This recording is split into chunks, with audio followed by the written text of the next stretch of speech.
A partir de del secuestro que sufrió Antonio Severo, uno imagina una especie de paralelismo entre lo que le sucedió al testigo que iba justamente a contar qué es lo que sabe respecto de la Unión Ferroviaria y aquellas cuestiones que implican a Pedraza en el crimen de Mariano Ferreira, y lo que te sucedió a vos con la cantidad de amenazas que venís sufriendo en lo personal y en lo familiar, ¿no? Es decir, ¿qué similitudes ves?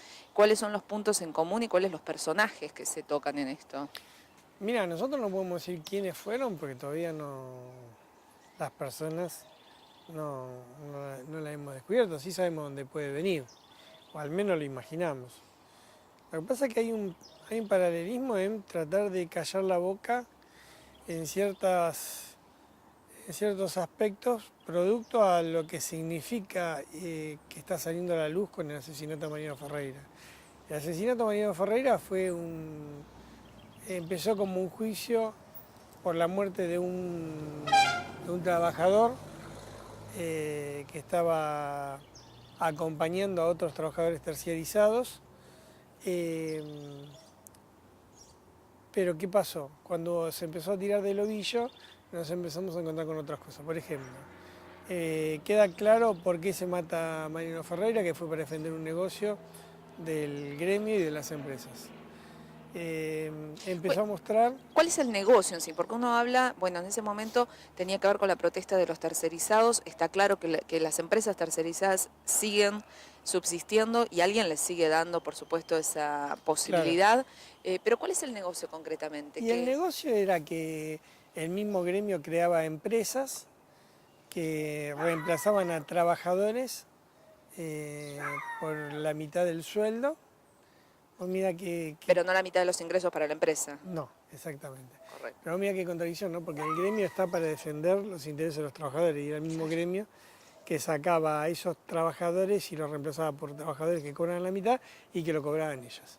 Es decir, en vez de ser sus afiliados, eran sus trabajadores que en vez de cobrar una cuota sindical, cobraban casi la mitad de los sueldos y quedaban en sus arcas. Pero también se empezaron a descubrir otra cosa, por ejemplo los subsidios, que una parte de los subsidios iban al gremio, cuando cuando el Estado lo pagaba como sueldos. Se empezó a ver las mafias del ferrocarril Ferrobaires, que fue donde estaba el grueso de la patota. Ahí se empezaron a ver que era una patota organizada, con armas, dónde se guardaban las armas, se descubre un polígono de tiro. Eh, También se empieza a ver la mafia cómo actúa con la justicia, porque Pedraza intenta coimear a los primeros jueces, en la cual estaba Riggi incluido y por eso tiene que renunciar. Empiezan a ver la complicidad de la policía cuando se libera la zona, pero también la complicidad de la policía con el gremio, cómo trabajaban en común. Es decir, empieza a salir a la luz muchos negociados que uno cuando comenzó el juicio, si bien los imaginaba, ahora quedan claros. Ahora, Rubén, digo, todo esto que vos estás contando, ¿cambió algo? Porque uno imagina, Pedraza está bien, está detenido. Las amenazas evidentemente siguen, los sectores con cierto grado de poder continúan, al menos como para hacer lo que hicieron con Severo, lo que hacen con vos. Y Ferrobaires es una empresa del Estado provincial, y sin embargo se sabe o se dice que muchos de aquellos que tienen vinculación con Unión Ferroviaria y que incluso estarían implicados de uno u otro modo en el crimen de Mariano Ferreira, están ocultos y con cargos dentro de Ferrobaires. Pasa que Ferrobaires siempre fue una empresa corrupta. Para darte un solo ejemplo de qué empresa estamos hablando. Hace poco separan del cargo a un delegado de ahí, que era un cuatro copas, no era alguien tan importante, Humberto Martínez, que se descubre que cobraba 165 sueldos mensuales. 165 sueldos mensuales. Para que un delegado pueda cobrar Y era un 165... cuatro de copa, Sí, era un cuatro con copas. lo cual para arriba es peor. Imagínate. Para que un delegado pueda cobrar 165 sueldos mensuales, es decir, que tenía las tarjetas de gente que figuraba y que no existía, y todo eso es porque la complicidad que había ahí era muy grande, es decir, no es solamente el gremio, sino también la empresa. Estamos hablando de ese tipo de empresas. Y las patatas hay todo un sector que sigue estando a sus anchas porque todavía sigue estando dentro de la empresa, que es una de las cosas que va a denunciar ahora el tucumano Severo declaré el martes. ¿Quién lo sostiene políticamente esta permanencia dentro de la empresa? En el provincial, la provincia de Buenos Aires. O sea, el gobierno de Scioli. Sí, sí, sí, hace años que lo vienen. Ahí el dualdismo hizo una cueva de bandidos que está al frente de Tresa y es el que apadrinó todas las patotas y todo lo que tiene que ver con... No nos olvidemos que es un ferrocarril que tiene cinco trenes y tiene mucho más gente que cualquier otra empresa de ferrocarril. Em, ¿Qué cambió desde que se supo lo de Mariano Ferreira hasta ahora, si es que cambió algo? No, todavía no cambió nada. Lo que sí, el juicio de Mariano Ferreira va a ayudar a destruir todo esto. ¿Ustedes se imaginan que puede llegar a ser positivo? Sí, porque no termina preso, no porque ellos quieran, ¿no? Em, con respecto a la situación de los ferrocarriles en general en la Argentina, digamos, vos sos relativamente joven, no Sí. habrás vivido quizás el auge del ferrocarril en su momento, pero has visto o has lamentado aquella época de los cierres de los ramales, exacto. Y está justamente sobre una línea que tiene muchos galpones, que algunos de los cuales eran casi un emblema, ¿no? Es decir, eran lugares donde se reparaban, donde se construían, donde trabajaban miles de personas, y hoy lo ves derrumbado, lleno de óxido.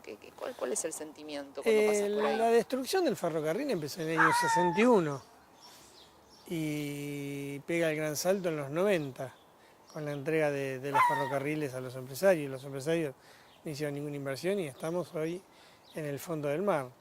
Recuperar los ferrocarriles va a costar mucho tiempo. Primero que para recuperarlo va a haber que restatizarlo, porque a los empresarios no les importa que los trenes funcionen, lo único que les importa es cobrar los subsidios. Ahora, va a costar muchos años reconstruir algo que llevó muchos años destruirlos. Por ejemplo, el Sarmiento, para ponerlo en funcionamiento, vamos a tardar como mínimo 2 años. Como mínimo. Del tren de carga ni hablar. No, el tren de carga peor. Por eso cuando hablan de 2 meses, 3 meses, a uno le causa risa y bronca, porque uno que conoce y lo conoce adentro sabe que no vas a tardar menos de 2 años como mínimo. ¿Cuál es la situación gremial de ustedes hoy dentro de lo que es Unión Ferroviaria?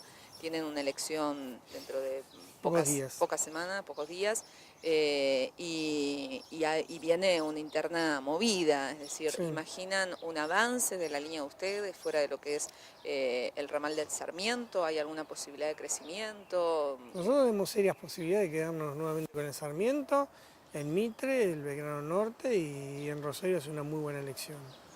En el Roca hay un trabajo importante de la oposición, pero nos presentamos en listas divididas, que eso es un problema. Hay un avance de la oposición, pero lo que pasa es que los estatutos son tan proscriptivos que, por ejemplo, es imposible presentar lista a nivel nacional.